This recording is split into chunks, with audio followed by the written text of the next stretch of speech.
नमस्कार, मैं हूं शशि तुषार शर्मा और आप देख रहे हैं चुनाव आज तक। आम आदमी पार्टी सुप्रीमो और दिल्ली के मुख्यमंत्री अरविंद केजरीवाल जहां लोकसभा चुनाव की तैयारियों के सिलसिले में गुजरात का दौरा करने जा रहे हैं, वहीं प्रवर्तन निदेशालय के अधिकारी उन पर शिकंजा कसने की तैयारी कर रहे हैं। केजरीवाल और आम आदमी पार्टी ने दावा यह किया है कि ईडी उन्हें गिरफ्तार करना चाहती है, क्योंकि जांच एजेंसी की मंशा उन्हें लोकसभा चुनाव के प्रचार से रोकने की है। केजरीवाल के अलावा विपक्ष के कई नेता ऐसे हैं जो ईडी या सीबीआई जैसी एजेंसियों के रडार पर हैं। मनी लॉन्ड्रिंग और करप्शन से जुड़े अलग अलग मामलों में नेताओं की जांच जारी है और माना जा रहा है कि लोकसभा चुनाव से पहले विपक्ष के कई नेताओं पर जांच एजेंसियों की गाज गिर सकती है। आज हम बात करेंगे इन्हीं नेताओं पर और इन पर चल रहे मामलों के बारे में भी। सबसे पहले बात अरविंद केजरीवाल की। दिल्ली की आबकारी नीति मामले में अब दिल्ली के मुख्यमंत्री अरविंद केजरीवाल जांच एजेंसियों के रडार पर हैं। सीबीआई पिछले साल अप्रैल महीने में केजरीवाल से पूछताछ कर चुकी है और अब ईडी उनसे पूछताछ करना चाहती है। एजेंसी ने केजरीवाल को 3 बार समन जारी कर दिए हैं। केजरीवाल ईडी के इन समन्स को राजनीति से प्रेरित और गैरकानूनी बताकर पेश होने से इनकार कर चुके हैं। ईडी की चार्जशीट में आरोप लगाया गया है कि आम आदमी पार्टी ने पॉलिसी से जुटाए गए पैसों का इस्तेमाल गोवा चुनाव प्रचार के दौरान किया था। चार्जशीट में केजरीवाल और इंडो स्पिरिट्स के मालिक समीर महेंद्रू के बीच एक कॉल का भी जिक्र किया है, जिसमें केजरीवाल ने कथित तौर पर उनसे पार्टी के संचार प्रभारी विजय नायर के साथ काम करते रहने के लिए कहा था। माना जा रहा है कि जल्द ही ईडी केजरीवाल को और नोटिस भेजेगी। अगर केजरीवाल ने ईडी के सामने पेश होने में आनाकानी की तो एजेंसी कानून की मदद लेकर उन्हें गिरफ्तार भी कर सकती है।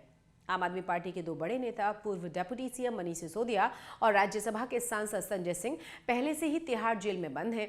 इन दोनों के बाद अगर मामले की जांच केजरीवाल पर आती है आंच, तो आम आदमी पार्टी की दिक्कतें और ज्यादा बढ़ जाएंगी। अगर केजरीवाल जेल गए तो पार्टी की लोकसभा चुनावों से जुड़ी हुई तैयारियां पूरी तरह से चरमरा जाएंगी। केजरीवाल के बाद अब हम बात करेंगे लालू परिवार की। सीबीआई ने नौकरी के बदले जमीन के मामले में तेजस्वी यादव, लालू प्रसाद यादव और राबड़ी देवी के खिलाफ आरोप पत्र दायर कर दिया है। ईडी ने तेजस्वी यादव और लालू प्रसाद यादव को पूछताछ के लिए नया समन भी जारी किया है। एजेंसी ने हाल ही में लालू प्रसाद यादव के परिवार की 6 करोड़ रुपए की संपत्ति को भी जब्त किया था। कुर्क की गई संपत्तियों में दिल्ली की न्यू फ्रेंड्स कॉलोनी में एक आवासीय मकान समेत दिल्ली और पटना की संपत्तियां शामिल हैं। सीबीआई ने अपने आरोप पत्र में लालू प्रसाद यादव, उनकी पत्नी और बेटों तेजस्वी और बेनिफिशियरी यानी कि अंतिम लाभार्थी उन्हें बताया है और इन तीनों ने आरोपों से इनकार कर दिया है। जानकारी के मुताबिक सीबीआई बहुत ही जल्द एक और चार्जशीट दाखिल करेगी। नौकरी के बदले जमीन के मामले के अलावा आईआरसीटीसी केस में भी लालू परिवार की मुश्किलें बढ़ सकती हैं। सीबीआई ने लालू परिवार के सदस्यों के खिलाफ आरोप तय करने पर बहस की है। आरोप तय करने पर दलीलें सुनने वाले जज के ट्रांसफर के कारण मुकदमा शुरू नहीं हो सका। अब अभियोजन पक्ष और आरोपी नए जज के सामने आरोपों पर नए सिरे से बहस करेंगे। ईडी ने मामले में मनी लॉन्ड्रिंग के आरोपों की जांच के सिलसिले में मार्च में लालू, तेजस्वी और लालू की बेटियों के आवास पर छापेमारी भी की थी। दरअसल सीबीआई ने जुलाई में 2017 में लालू, राबड़ी और तेजस्वी पर आईआरसीटीसी होटल्स के टेंडर्स की शर्तों में बदलाव करके गलत लाभ कमाने का मामला दर्ज किया था। सीबीआई ने कहा था कि लालू ने आईआरसीटीसी अधिकारियों और मुखौटा कंपनियों के मालिकों के जरिए पटना में चाणक्य होटल और सुजाता होटल के मालिकों के साथ मिलीभगत करके घोटाला किया। यानी कि नौकरी के बदले जमीन और आईआरसीटीसी दोनों ही मामलों में चुनाव से पहले लालू परिवार की दिक्कतें बढ़ सकती हैं। अब हम बात करेंगे गांधी परिवार की। ईडी ने पिछले साल नवंबर में नेशनल हेराल्ड केस में से जुड़ी हुई मनी लॉन्ड्रिंग जांच के मामले में 752 करोड़ रुपए की संपत्ति को कुर्क किया था। एजेंसी ने जून और जुलाई में कांग्रेस अध्यक्ष सोनिया गांधी से 3 बार पूछताछ की और 12 घंटे तक उनसे पूछताछ उस वक्त की गई। इससे पहले राहुल गांधी से भी एजेंसी ने 5 मौकों पर 50 घंटे से ज्यादा लंबी पूछताछ की थी। आयकर विभाग ने 2013 में बीजेपी के नेता सुब्रमण्यम स्वामी की शिकायत पर उनके खिलाफ जांच शुरू की थी। आरोप है कि गांधी परिवार ने नेशनल हेराल्ड अखबार के अधिग्रहण में धोखाधड़ी की और धन का दुरुपयोग किया। गांधी परिवार बार बार आरोपों से इनकार करता रहा है और इस मामले में राजनीतिक प्रतिशोध इसे करार देता रहा है। इधर ईडी ने गांधी परिवार पर 50 लाख रुपए की भुगतान करके एजेएल की 2000 करोड़ रुपए से ज्यादा की संपत्ति का दुरुपयोग करने का भी आरोप लगाया है। उधर प्रियंका गांधी वाड्रा के पति रॉबर्ट वाड्रा भी बीकानेर जमीन मामले में फंसे हुए हैं और इस मामले में ईडी रॉबर्ट वाड्रा के कथित सहयोगी महेश नागर पर अपना शिकंजा कसने जा रही है। ईडी ने आरोप लगाया है कि नागर ने रॉबर्ट वाड्रा से प्राप्त निर्देशों के आधार पर काम किया वाड्रा का आरोप है कि उन्होंने 275 बीघे की संपत्ति 72 लाख रुपए में खरीदी और उसी को बेचकर 615% का मुनाफा कमा लिया। एजेंसी ने 2019 में जांच के सिलसिले में वाड्रा और उनकी मां से पूछताछ की थी। ईडी ने अपनी रिपोर्ट में दावा किया था कि बीकानेर के 2 गांवों में जमीन खरीदने के लिए वाड्रा पैसे का स्रोत नहीं बता पाए थे। मुमकिन है चुनाव से पहले गांधी परिवार के खिलाफ ये दोनों ही मामले तूल पकड़े और उनकी परेशानी बढ़ जाए। इधर गाज झारखंड से कांग्रेस के राज्यसभा सांसद धीरज साहू पर भी गिर सकती है। साहू से जुड़े परिसरों के आयकर विभाग ने वहां से 290 करोड़ रुपए की नकदी जब्त की थी और अब इस मामले में ईडी पीएमएलए के प्रावधानों के तहत जांच शुरू कर सकती है। आने वाले दिनों में साहू के खिलाफ शिकंजा और ज्यादा कस सकता है। छत्तीसगढ़ के पूर्व मुख्यमंत्री भूपेश बघेल की भी बात कर लेते हैं, क्योंकि भूपेश बघेल के खिलाफ महादेव सट्टेबाजी ऐप मामले में गंभीर आरोप हैं। ईडी ने पिछले साल नवंबर में दावा यह किया था कि बघेल को संयुक्त अरब अमीरात स्थित महादेव सट्टेबाजी ऐप प्रमोटर्स से 508 करोड़ रुपए मिले थे। ईडी ने कहा था कि असीम दास से पूछताछ, उसके फोन की फॉरेंसिक जांच और शुभम सोनी के ईमेल की जांच से चौंकाने वाले कई तथ्य सामने आ गए हैं। एजेंसी ने कहा कि अब तक महादेव ऐप प्रमोटर्स ने भूपेश बघेल को लगभग 508 करोड़ रुपए का भुगतान कर दिया है। बघेल के सहयोगियों को तलब करने के बाद एजेंसी इस मामले में अब सीधे उनसे सवाल जवाब कर सकती है। बघेल के अलावा झारखंड के मुख्यमंत्री हेमंत सोरेन भी अवैध खनन से जुड़ी मनी लॉन्ड्रिंग जांच के दायरे में हैं। ईडी ने उन्हें बार बार तलब किया है। सीएम के कथित राजनीतिक सहयोगी पंकज मिश्रा से पूछताछ के बाद एजेंसी ने ताजा सबूत मिलने का दावा करते हुए सोरेन को तलब किया था।